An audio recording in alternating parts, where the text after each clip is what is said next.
Hello, જય શ્રી કૃષ્ણ, જય માતાજી, જય દ્વારકાધીશ। તો બધા વડીલો, નાના નાના ભૂલકાઓ કેમ છો બધાને?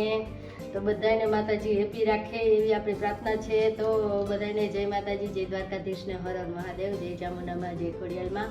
તો આપણે નવી રેસીપી લઈને આજે આવી ગયા છીએ। તો આજે તમે વિડીયોમાં બન્યા રહેજો। તો આપણે આજે બનાવવાનું છે આખી બટેટીનું શાક। તમે જોઈ શકો છો। તો આપણે કિલો એક બટેટા લઈ લીધા છે। આપણે છે આ નાની નાની બટેટી છે। તો આપણે આ બનાવવાનું છે આખી બટેટીનું શાક। તમે જોઈ શકો છો। તો એના માટે આપણે લઈ લીધી છે 2 નાની ડુંગળી, 1 ટમેટું, અને આપણે હેને ખમણીની ગ્રેવી કરવાની છે। તો આપણે આ છે લસણ, અને લસણની ચટણી બનાવશું। પછી આ આપણે ખાંડણીમાં ખાંડી નાખશું। આદુ મરચાંની પેસ્ટ બનાવશું। આ છે વઘાર માટે આપણે જીરું, આ છે આપણે માંડવીનો દાણાનો ભૂકો કરી નાખ્યો છે આપણે કમ્પ્લીટ। આ છે ધાણા જીરું, આ છે હળદર, આ છે ગાંઠિયા, આપણે ગાંઠિયા છે ને એનો ભૂકો બનાવીને કમ્પ્લીટ કર્યો છે। આ છે વઘાણીને, આ છે આપણે ધાણા ભાજી। તો આ છે આપણે કાશ્મીરી મરચું, આ છે આપણે સ્વાદ અનુસાર મીઠું। તો હવે આપણે અહીંયા કુકરમાં બાફવા માટે પાણી મૂકી દીધું છે। પાણી આપણું ગરમ થઈ ગયું છે। તો હવે આપણે બટેટા પડીકા એડ કરી દઈશું।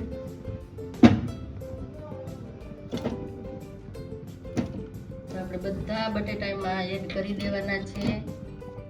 તો આપણે બધા બટેટામાં એડ કરી દીધા છે। તો હવે આપણે સ્વાદ અનુસાર મીઠું પણ એમાં બાફવા માટે એડ કરી દઈશું।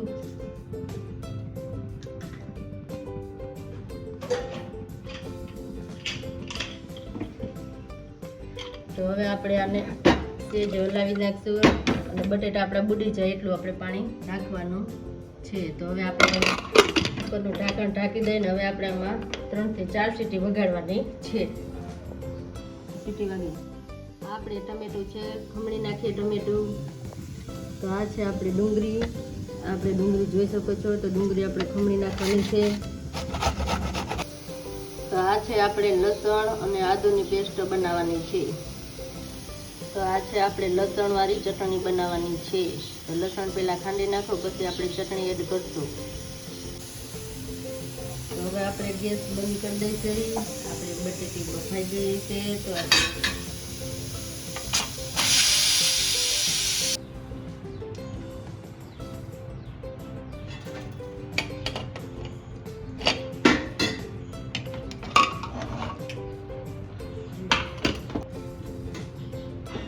તમે જોઈ શકો છો આપણા બટેટા મસ્ત ચડી ગયા છે।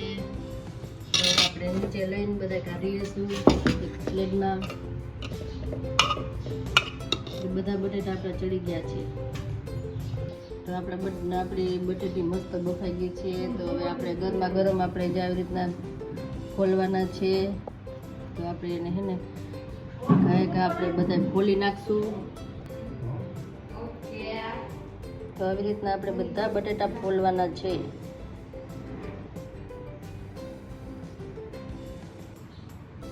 તો આપણે આ બટેટા ફોલીને કમ્પ્લીટ થઈ ગયા છે, તમે જોઈ શકો છો। તો હવે આપણે ગેસ ચાલુ કરશું, ધીમો ગેસ રાખશું। તો હવે આપણે એમાં તેલ એડ કરી દઈશું। તો હવે આપણે વઘાર માટે તેલ એડ કરી દઈશું।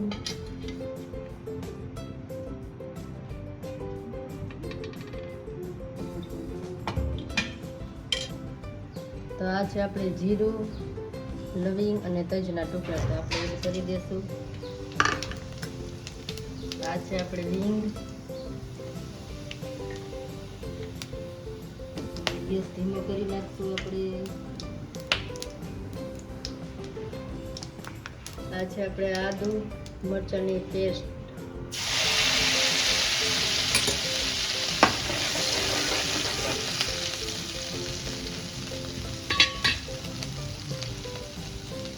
તો આ છે આપણે ટમેટા 2 ખમણી લીધા હતા એ, આ છે આપણે ડુંગળી,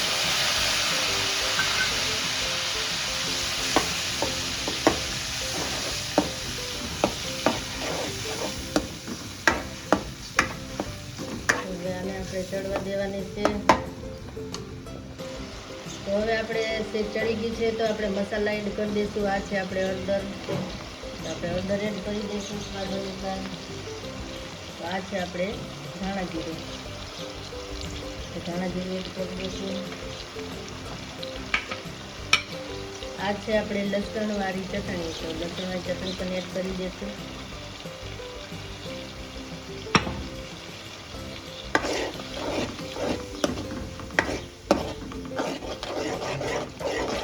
હવે આને આપણે ખૂબ એટલે ખૂબ પકવવા દેવાનું છે.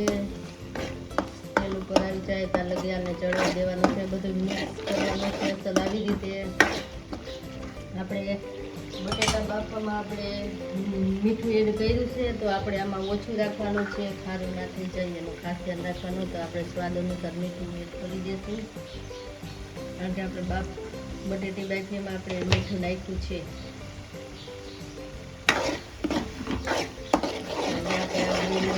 ચડવા દેવાની છે.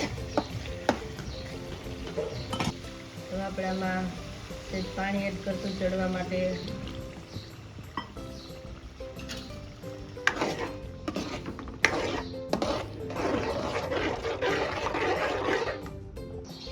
તો આ છે આપણે ગોળને આપણે પણ એડ કરી દઈશું.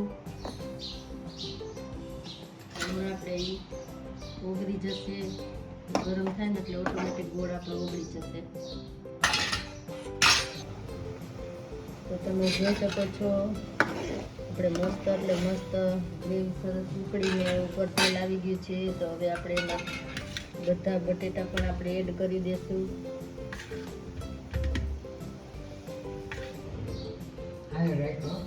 બોલો માકો. તમે જોઈ શકો છો આપણે બધા બટેટી એડ કરી દીધી છે. તો હવે આપણે આ ગાંઠિયાનો ભૂકો કરેલો હતો તો એ પણ આપણે જાડી ગ્રેવી માટે એડ કરી દઈશું. આ છે આપણે માંડવીનો ભૂકો પણ એ એડ કરી દઈશું. તો હવે આપણે મસ્ત એટલે આપણે ગ્રેવી જાડી કરવાની છે. તો હવે આપણે આને છે ને ઢાંકી દેવાનું છે. હવે આને આપણે ચડવા દઈશું. 5 મિનિટ આપણે રેસ્ટ આપી દઈશું.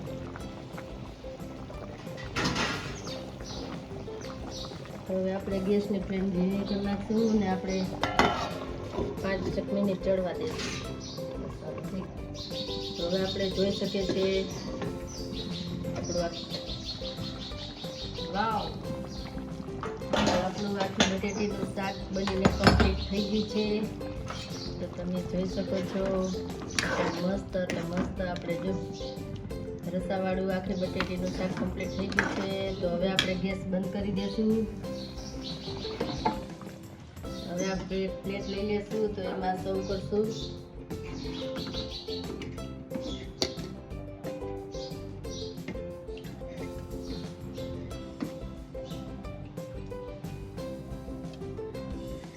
તો આપણે રોટલી, રોટલા, ભાખરી અથવા પૂરી, ખીચડી, પુલાવ માટે આપણે ખાઈ શકીએ. બહુ જ એટલે બહુ જ મજા આવે. તમે જોતા જ મોઢામાં પાણી આવી જાય એવું આપણું શાક બનીને કમ્પ્લીટ થઈ ગયું છે આખી બટેટીનું.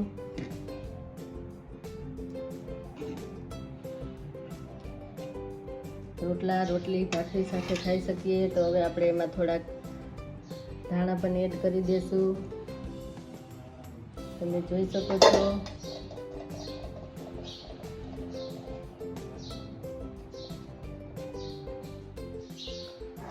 તો આ આપણું બનીને કમ્પ્લીટ થઈ ગયું છે આખી બટેટીનું શાક.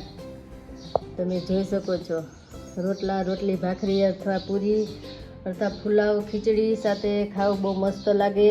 તમે જોઈ શકો છો.